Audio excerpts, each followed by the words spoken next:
What Are the Odds by Mike Lindell. From crack addict to CEO. Digital Holds and owns no copyrights. The reading of this material is for educational purposes only. Chapter 37. The Next Level. After Mark Jones reserved a studio at Channel 2 in St. Paul for filming, we sat down with a pencil to design the set. We also sent out flyers to MyPillow customers, inviting them to be part of the live studio audience. Finally, Mark and Tanja huddled over the script.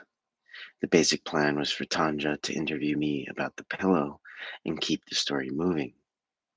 In late August, I headed down to Channel 2 for a read through. We didn't have much time to pull things together. Our studio time was scheduled for the next day. Mark handed me the script. "Let's try running your lines," he said. "Just say them like you do at shows. Be yourself." Reading the script aloud, I realized it didn't sound much like me, but I kept going, telling myself they were the experts. I was a ball of nerves and fumbled every line.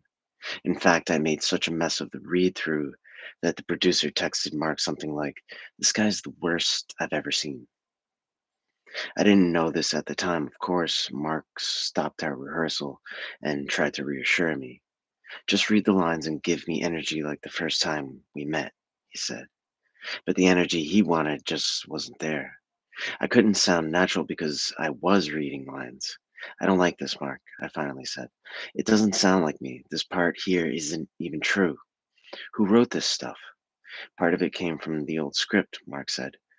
"I tried to recycle some of it so that what you spent wasn't a complete waste." "Waste?" I didn't care about that. I was in a panic, but thankfully Mark was calm. "Mike, I'll just make an outline and we can use that tomorrow with no teleprompter." That made me feel a little better, but I walked into the studio the next morning with a knot in my stomach. I blinked against the lights and cameras. Is this what a deer felt like when it was caught in the headlights of an oncoming car? I found Mark and we sat down in a dressing room. He'd made an overnight decision. "Here's the deal," he said. "We have one line for you to say when you walk on stage, and the rest will be unscripted. Tanja will have an earpiece. If you get stuck, she has scripted lines that will help get you going again." Slowly, I began to nod. This could work. That's what I thought in the safety of the dressing room, anyway.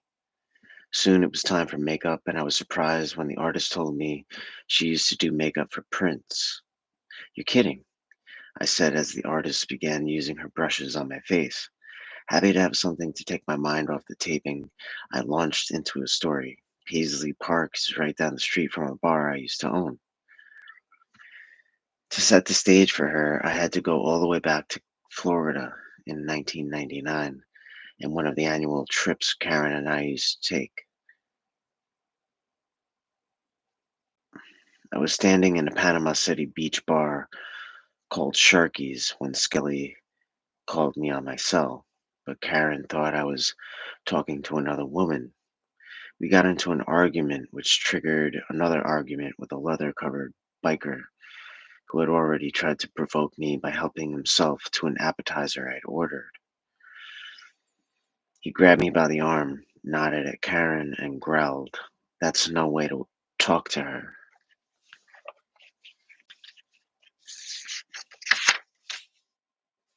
Feeling wrongly accused by both my wife and a rude stranger, I suddenly didn't care that the biker had two friends nearby.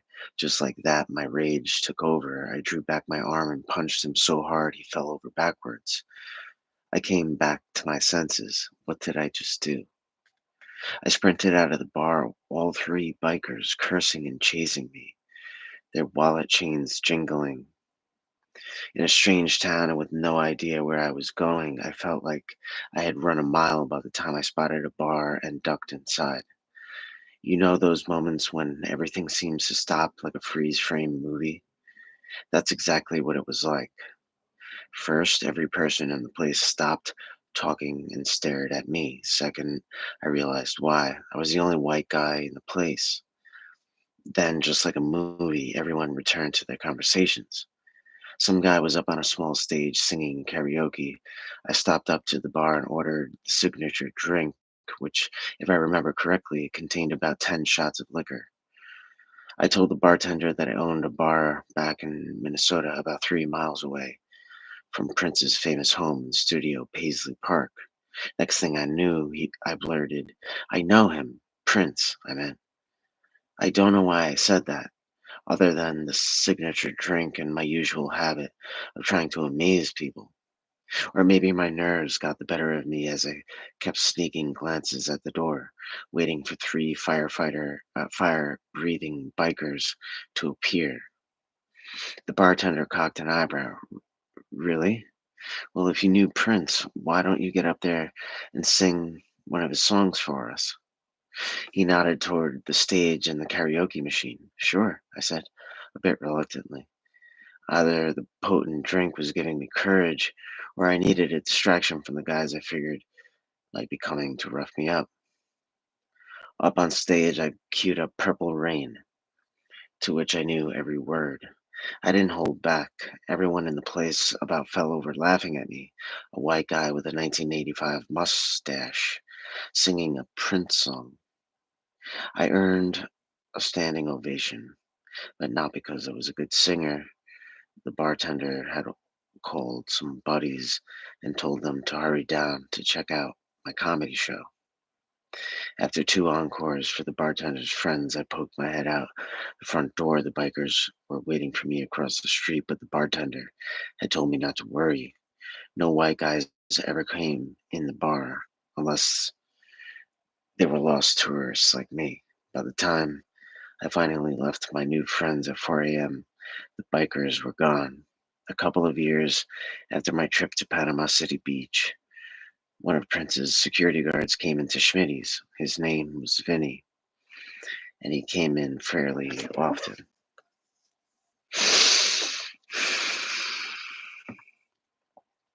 "Mike, Bob Seger is playing at Paisley Park tonight," he said. I had heard Prince had a full soundstage on his property, and that he often opened it to other musicians, not really for concerts, but more for practice sessions or just to jam. Vinny had once told me that if Seeger showed up, he'd get me in. I love Seeger's music and couldn't wait. I asked Skelly if he wanted to go with me at about 2:30 a.m. He and I pulled into the parking lot of Paisley Park. Only a handful of cars dotted the lot, but there were a couple hundred autograph seekers standing around hoping to spot someone famous. Feeling privileged to be there, Skelly and I walked up to the side door of a huge and boxy white building. If you didn't know that the most famous person in all of the Twin Cities lived there, you might have thought it was a small manufacturing site. Well, except for all the purple footlights. Vinyl Vinny let us in a side door and led us toward the soundstage. Already, I could hear the sound of a very distinctive guitar. We walked into a large room that was dimly lit like a nightclub, but almost completely empty except for a few people scattering around listening. I saw some kind of technician running back and forth to a control board. The band wasn't playing full songs. They'd jam a little, stop and converse with the tech and make adjustments. As excited as I was to be allowed in this place, I also felt a little disappointed. It wasn't Seeger's soundstage. It was a different but equally famous band. Skelly and I hung back in the hallway beside the control room. I listened to the music and wondered where I could get a drink. When the sound tech, a small guy dressed in jeans and a t-shirt, came back to the control room. I asked him if there was anywhere I could get a beer. No, sorry, he said. Well, we came to see Bob Seger. Is he going to play later? He smiled. What? This isn't good enough for you? This isn't good enough for you? It's okay. I just like Seeger better. Him and the Eagles and Prince. Oh, you like Prince, huh? The technician said, yeah, and I've got a great Prince story for you. And then I proceeded to tell him the whole Panama City Beach story, punching out the biker, hiding out in the club, drinking the signature drink with 10 shots of liquor, bragging to the bartender that I knew Prince. Hang on a second, the tech said, and walked up on the stage to confer with the band. When he came back, he wanted to hear the rest of the story. Well, a customer in the bar challenged me to sing a Prince song, so I sang Purple Rain. Now I started singing it to the tech. I never, I never meant to cause you any sorrow. I never meant to cause you any pain. That's a long song, too, I said. When I finished singing the entire thing, when I finished singing the entire thing, I know, the tech said with a pained expression, clearly a little um, embarrassed for me. Digital Hawk holds and owns no copyrights to the reading of this material is for educational purposes only. The band on stage launched into another song, and I had come to the end of my story, hoping to be invited back. I didn't want to overstay our well. I didn't want to overstay our welcome, so I said goodbye to the tech, and Skelly and I headed for the exit. That was a nice guy, I said when we got outside. You idiot, Skelly said. That was Prince. The infomercial, the infomercial makeup artist stopped with her brushes, pulled back, and looked at me with surprise. That was you?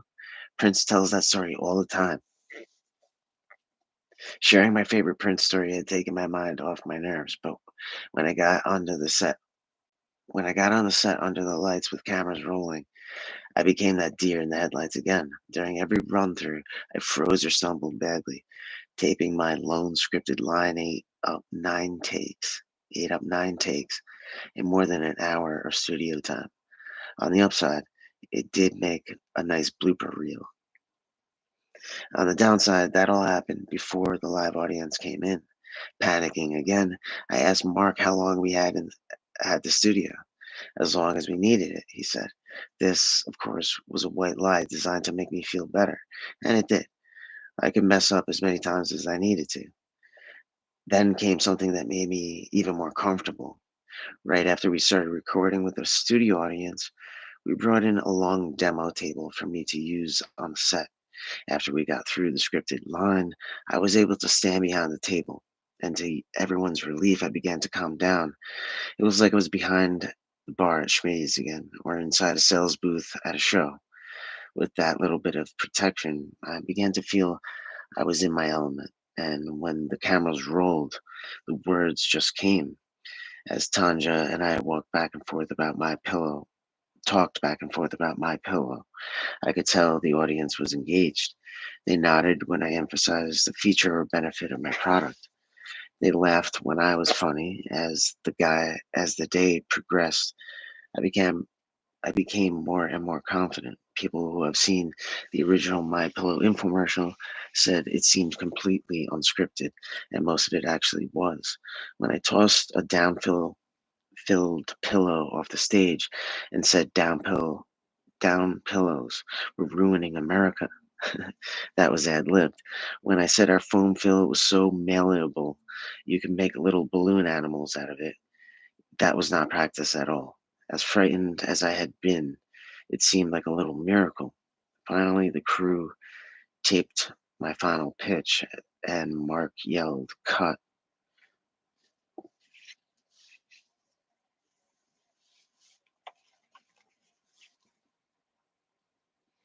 A wave of relief washed over me. After all those months of worrying and hoping, the infomercial was finally in the can, and I felt it could not have gone better. Hello, I'm Mike Lindell. I've invented the world's most comfortable pillow. I make them right here in the United States. Do not change that channel because the next half hour is going to change your life. When the infomercial hit the airwaves, it certainly changed mine. The first airing was on October 7th, 2011 at 3:30 a.m. I was living in my sister Robin's basement by then, and I sat alone in a recliner down there watching the first airing. It was a bit surreal. Watching myself on the Discovery Channel, everything in my life came down to this. All the years of hard work, all the promises I'd made, the lifetime of debt I would be in if I didn't work. I was scared but also strangely confident. That morning, my pillow exploded. Orders poured into the website and the out of state call center I'd set up a month prior. Mark Jones went into a media buying frenzy. With only slight additional editing, we started airing the infomercial in heavy rotation on numerous channels. In a small way, I felt vindicated. That selfish, how do you like me now feeling you get when you succeed despite people trying to bring you down. But mostly, I felt hopeful. I had caused a lot of people a lot of grief, in particular my family and friends. Now I hope they would finally be proud of how far I'd come. On day three of the infomercial, I decided to do a little quality control check on the control center to see how they were treating my customers. Hey, what's in that pillow? I asked the guy who answered the phone. I don't know, he replied. Google it. Infuriated, I slammed down the phone and made an immediate decision to move our call center in house. I was told that couldn't be done. It would take months to build out a call center in our Carver schoolhouse facility. We don't have months, I said. We're going to do it in a week. In the end, it took 10 days. Sales continued to skyrocket. Very quickly, revenues enabled us to invest nearly $500 million in more airtime. Instantly, people started nagging me about traditional corporate structures. I needed to take the title of CEO, they said. I needed a corporate attorney. I needed a real board of directors. I thought that all sounded horrible. I had one thing on my mind, and that was getting pillows to my customers. Then someone said I needed a human resources department. I thought that sounded really horrible, but I did it anyway, along with all the rest. In a few short months, we went from approximately 20 employees to more than 500. It seemed that everyone in my family was working at My Pillow, and many of my old friends from Schmitty's. We hired everyone in sight, as one reporter later wrote, literally off of bar stools. For example, there had recently been a big fight over at Size Bar in Chaska, and a couple of the guys involved had been charged by the cops.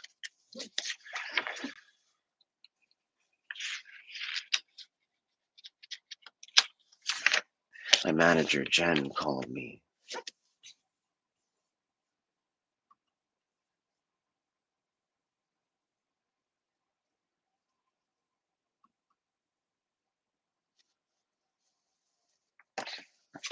My manager, Jen, called me. Hey, Mike, a couple of those guys from the brawl at Size Bar are coming down to the schoolhouse to see if they can get jobs. I just wanted to warn you, she said. When the guys showed up, I asked them their names, Mark and Luke, they said. Those are nice names from the Bible, I said. Have you committed any felonies today? I was only half joking. No, they said. Good, you're hired. But I'll be watching you guys. Mark and Luke stayed with the company for 3 years, and we never had a problem. That was the beginning of my practice of hiring people who need a second chance. A couple of years later, long after I had taken the position of CEO and set up a human resources department, a friend of mine came to me asking for jobs for him and his girlfriend. She was a great worker, he said, and would be a good fit at My Pillow. But she had a black mark on her record. She had been charged with embezzlement by a former employer. I told him I would hire them both. As he left, my HR manager pulled me into her office. "We can't hire her," she said. "What's it going to look like to the public? Have you looked at your CEO lately?" I replied. "It was only by God's grace that I myself wasn't a convicted felon," I told her. "If this applicant wasn't qualified for the job, I wanted her hired. We did hire her and stuck her even through a prison rehabilitation program. She was required to attend her case after her case went before a judge. That was 5 years ago, and today she's a model citizen. I have found that extending trust to people who have made mistakes, even terrible mistakes, a lot of them due to addiction, has resulted in some of the best employees ever. While our track record with this practice isn't perfect, I have found that second chance trust is most often repaid with loyalty and gratitude. I was certainly grateful for the success of that first infomercial. By Christmas, it was the number one infomercial in the world. We were working three shifts 24/7 every day in both the bus shed manufacturing facility and the schoolhouse call center. In January 2012, I pulled into the holiday gas station in Victoria to check the MyPillow account balance at an ATM. I was excited because I knew that for the first time ever, the balance should be over $1 million. I inserted my card and punched in my PIN, but when I looked at the numbers on the screen, my stomach dropped. The balance was only $90,000.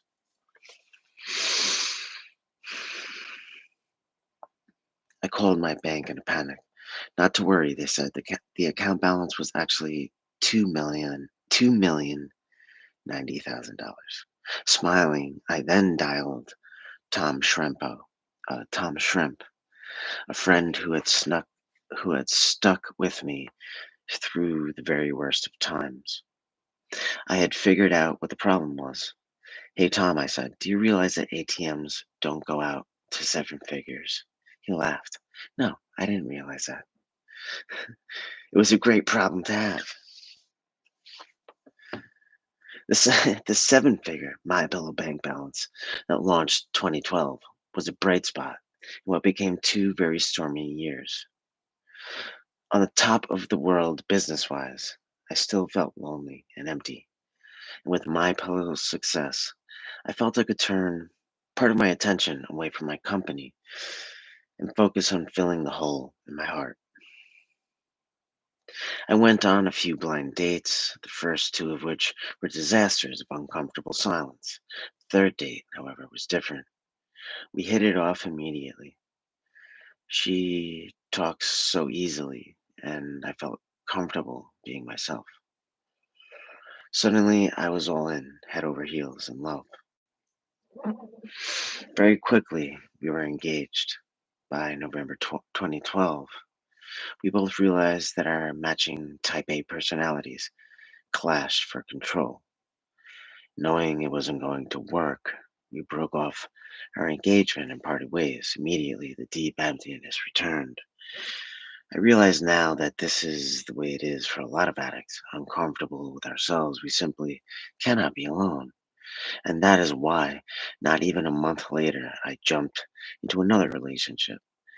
I had first noticed a beauty named Dallas dealing cards at the Riverside back in 2008. She had long, dark hair, a face that glowed, and one of the sweetest smiles I had ever seen. I hadn't felt such instant attraction to a stranger since Karen Dickey walked into the Statesman in 1985. Since Dallas was a casino dealer, it was easy to get to know her, and we became friends. I had long wanted to ask her on a date, but the timing was never right. In 2011, I offered Dallas a job as my executive assistant. As we kept our relationship on a professional level after my November breakup, 2012 breakup, though, we began a whirlwind romance. Within a month, I asked her to marry me. I spent ridiculous amounts of money trying to impress her, capping this off with $1 million purchase, a large and ostentatious lakefront home I bought on credit. We quickly moved in together. Through all of this, Cindy stood on the sidelines waving red flags like a signalman on a NASCAR track. My sister had by then met the woman she'd seen in prayer, the one in the teal green dress, the one she said God told her was my perfect match. During a break at a Christian conference in 2012, a woman approached Cindy and said in a soft southern Texas accent, "Hi, I'm Kendra. I don't know why, but God wants us to keep in touch." Cindy had come home and told me that Kendra was the one. "Well, that's too bad," I said, "because I think Dallas is the one." It seemed to me that Cindy's vision, or whatever it was just plain wrong. On the business front, I was fighting three new battles, all of them lawsuits having to do with theft or copying of my product, brand, and persona.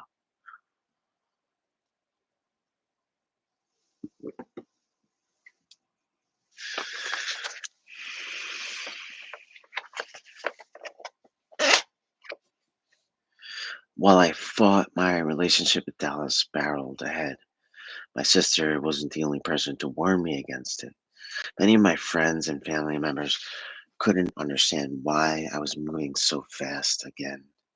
Most importantly, they couldn't understand why I was neglecting my pillow and pouring all my time and money, so much money, into a relationship they could see was doomed from the start.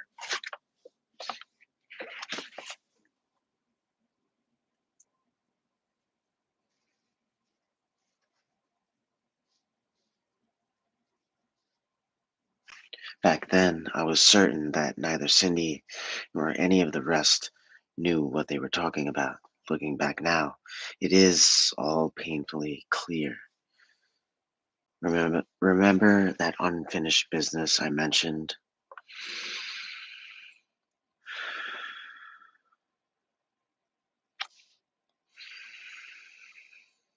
From my time at Living Free, I know now that my deep insecurities had opened a hole in my heart. For years, I had been scrambling to find a way to fill it with drugs, gambling, adrenaline, or the approval of other people.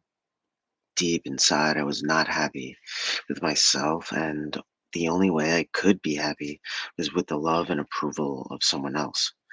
I was blind to all of that then, and that was what caused me to ignore wise counsel obsessively pursue instead obsessively pursue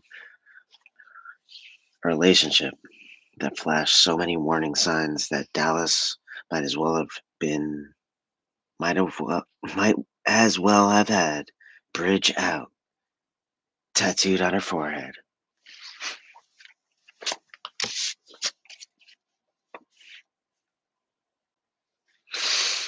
My board of directors insisted that we sign a prenup, and we did.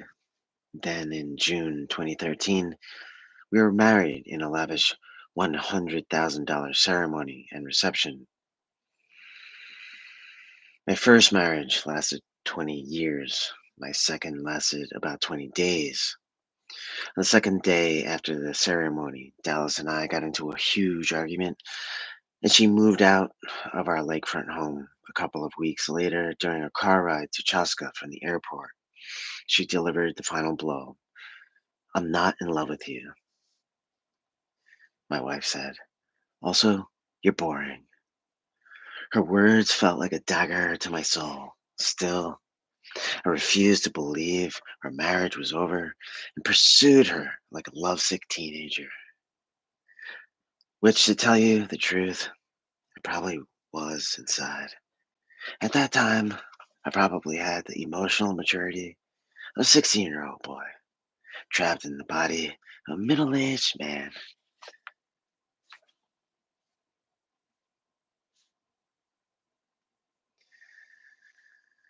For days, I sat in our big, fancy, empty house, alternating between listening to Chris Rea's Fool If You Think It's Over and Pablo Cruz's Love Will Find a Way. I begged Dallas to come home, but she ignored my pleas and moved back to her mother's house in Arizona. About 6 months later, my lawyers met Dallas's lawyers for meditation. I sat across the conference table from Dallas as her attorney fought to get everything she could for her client, despite the prenup. Dallas and I were silent while the lawyers squabbled back and forth. Then at one point, our eyes met. Dallas, why would you do this to me? I said. She broke down, almost crying. I know. It was a mistake. Mike, I couldn't handle unconditional love. Her lawyer started kicking her under the table, trying to get her to stop talking. Finally, Dallas blurted out, I don't want anything. At that, the mediator stood up. I guess my job is over. Give her whatever you want, Mike. Despite the prenup, I agreed to a settlement. At the end of the meditation, I smiled at Dallas, hugged her, and said goodbye. Even today, I still think we were just two people looking in the wrong places for ways to heal our old wounds. Chapter 38, The Last Wager. Between 2011 and 2012, we sold almost $100 million in My Pillows, but wound up $6 million in debt. The truth is, God had given me a dream for a great product and a gift for selling and marketing. But like many inventors and creatives, I had no idea how to operate and scale the underlying business.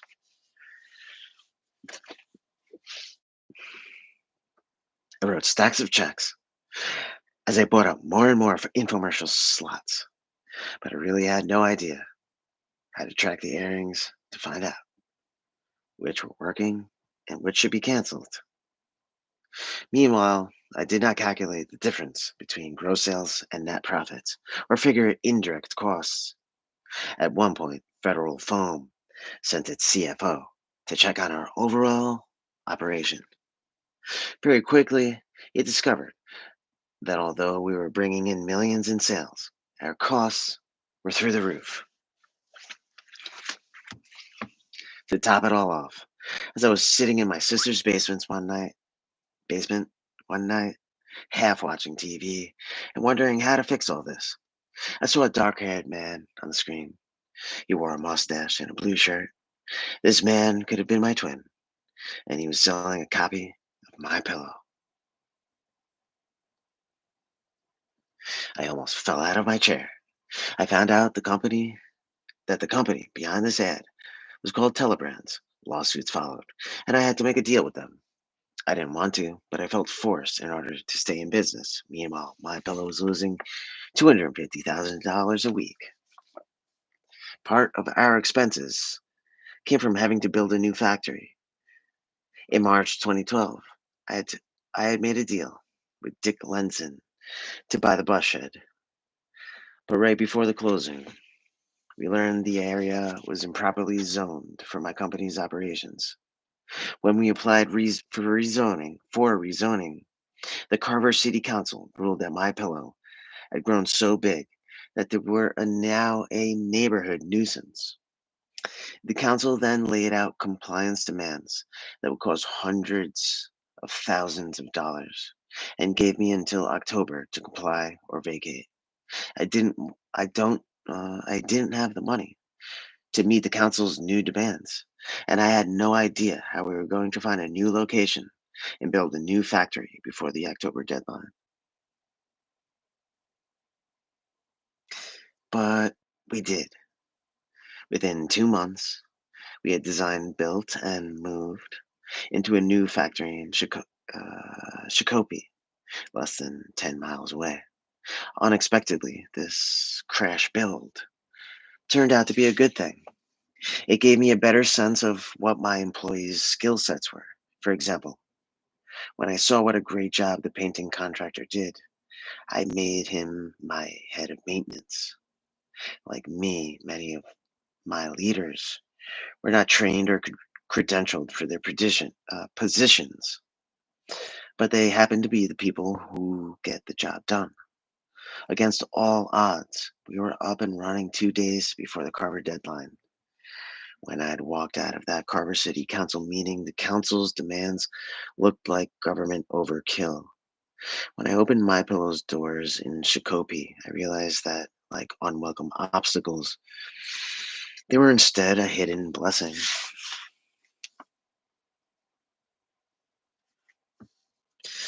The Telebrand's confrontation turned out in similar fashion.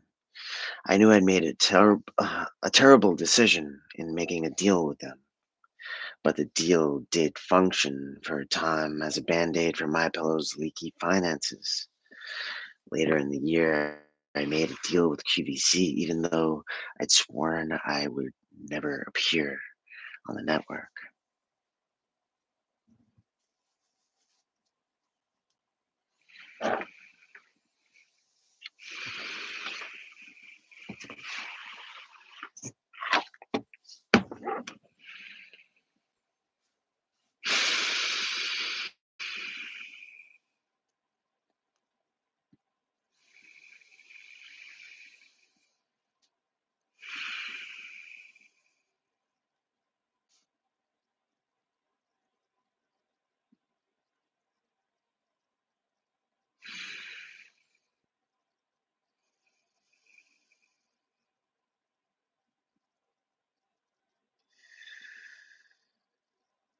Later in the year, I made a deal with QVC, even though I'd sworn I would never appear on that network because they had turned me down 3 times before.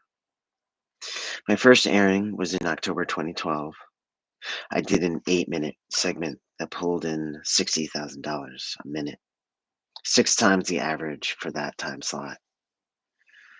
Still, these positive developments weren't enough to turn our red ink to black ink. During much of 2013, I'd been so caught up in my relationship with Dallas that I left most major decisions to others in my company. By the spring of 2014, sales were weak in every channel and getting worse.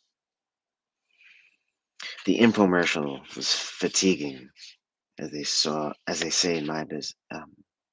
The infomercial was fatiguing, as they say in the business, only producing a fifth of what it had.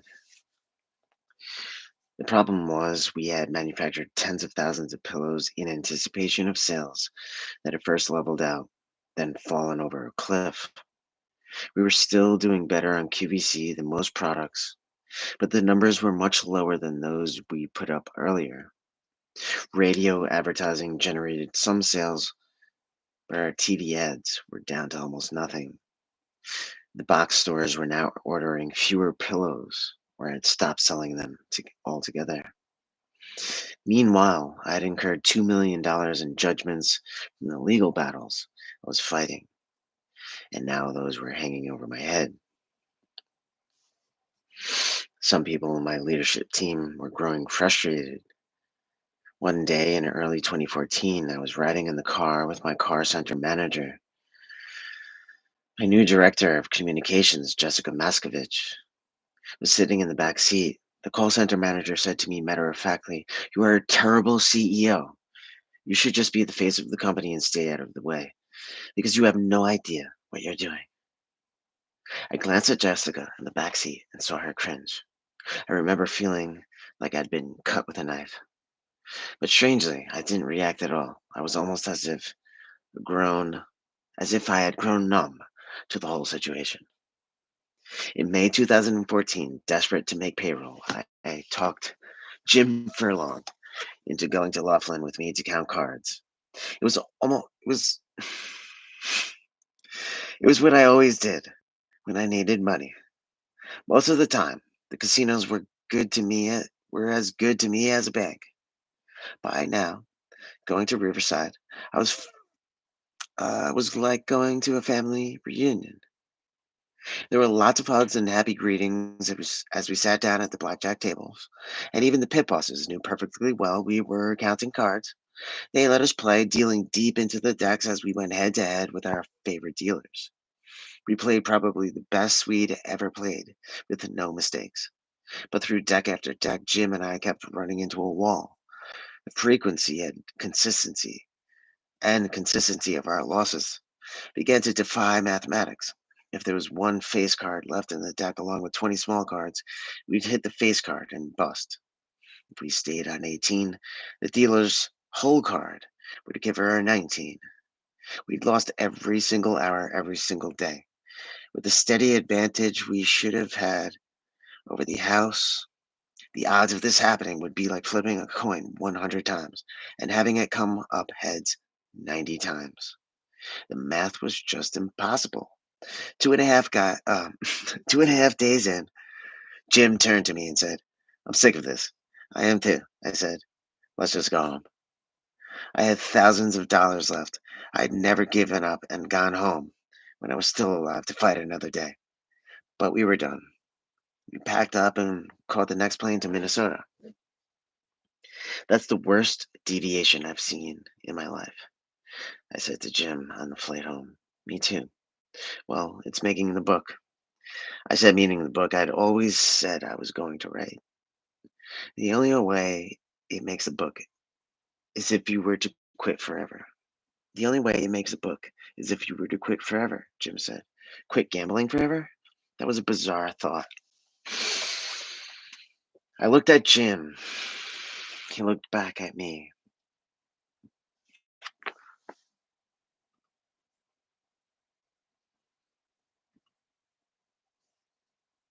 "Oh, fuck. That's not what I wanted to do, damn it." Remove. Um, report. Harassment. Insert. Report. Choose one. This is harassing me. Bye bye. Okay, bye. This is harassing me. Bye bye. Bye bye. Reports. Bullying my channel with spyware. Bye. This is harassing me. Report. Bye bye bye bye. Thank you, Mike, for the reading of this material is for educational purposes only. What are the odds? By Mike Lindell. From crack addict to CEO.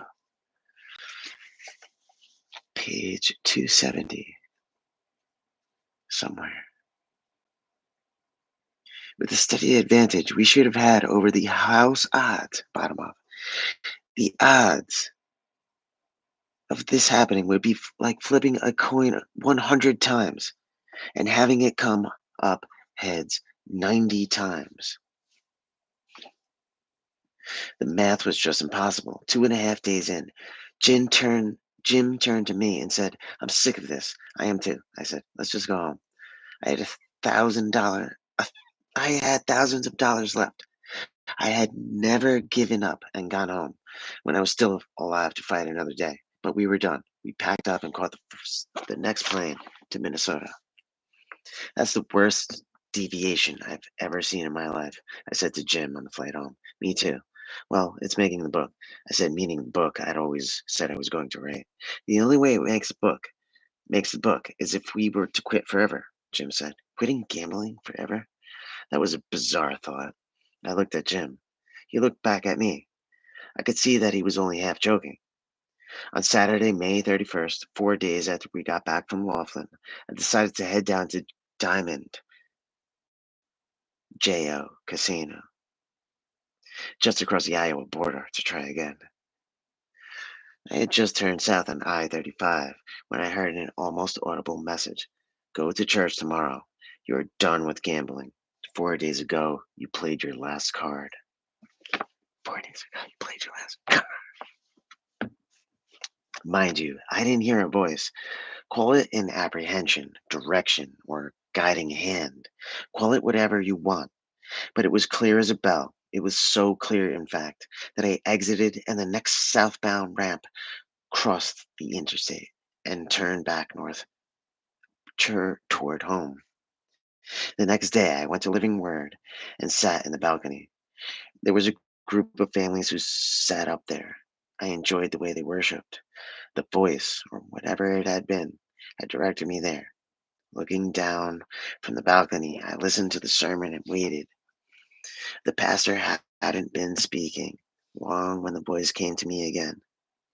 You aren't done with gambling. Don't worry about counting cards to cover your company's expenses. Then the voice then came to me a third time. You will, you will meet Kendra. She is the one. Through her, you will become closer to me.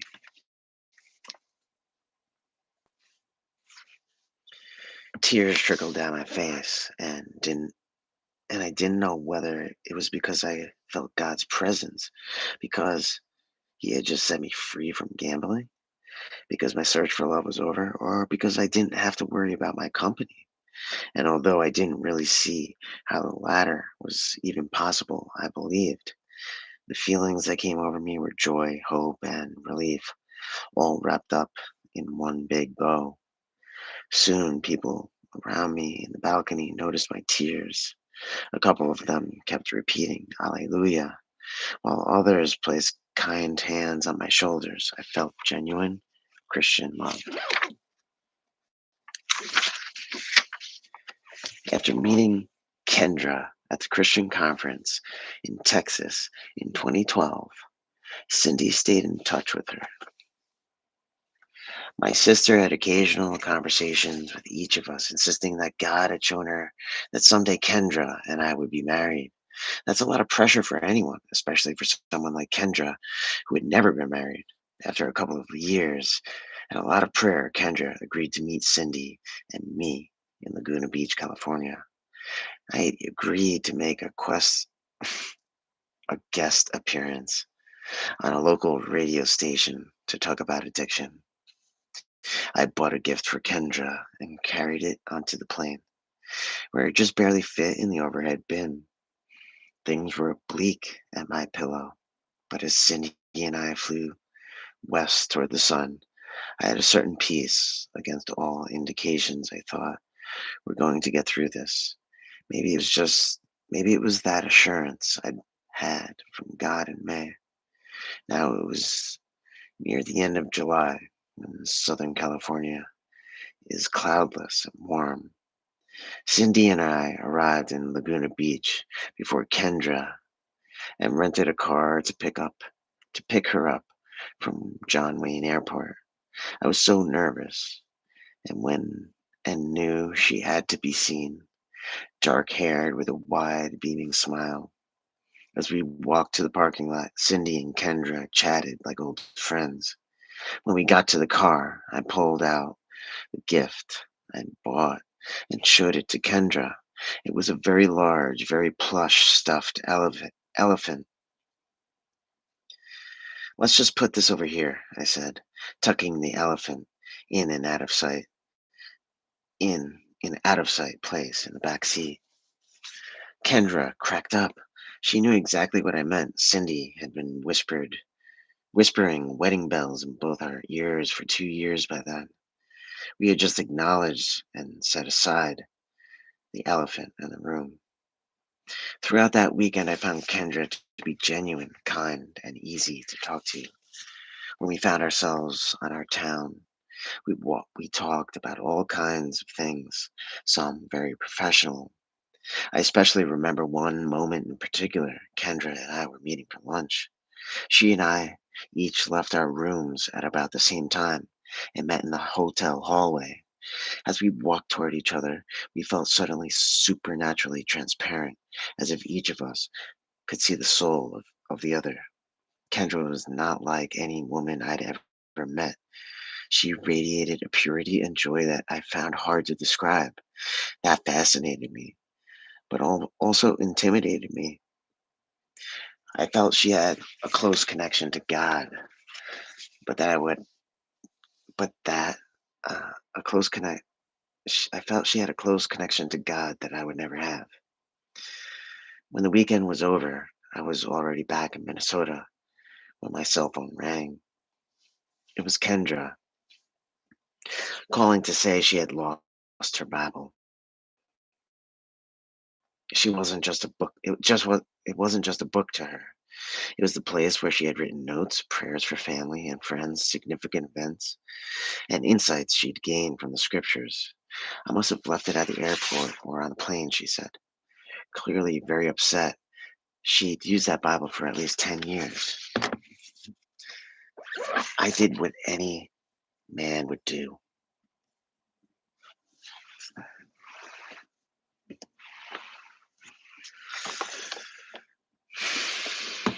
I did what any man would do for the woman destined to be his mate. I jumped onto a plane to Texas to help her look for it. Well, we ended up finding the Bible. A janitor had turned it in to the airport lost and found.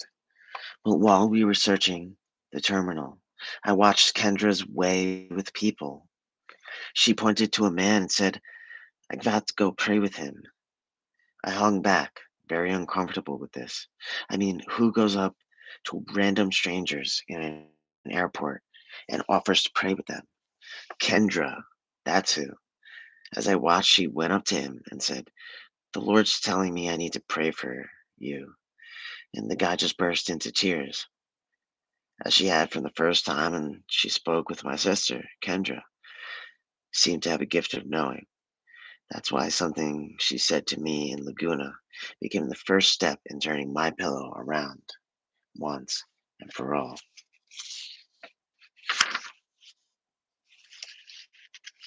Continued at chapter 39 at a later time point. This book is by Mike Lindell. What are the odds? From crack addict to CEO. Digital Hawk holds and owns no copyrights to the reading of this material is for educational purposes only. What are the odds?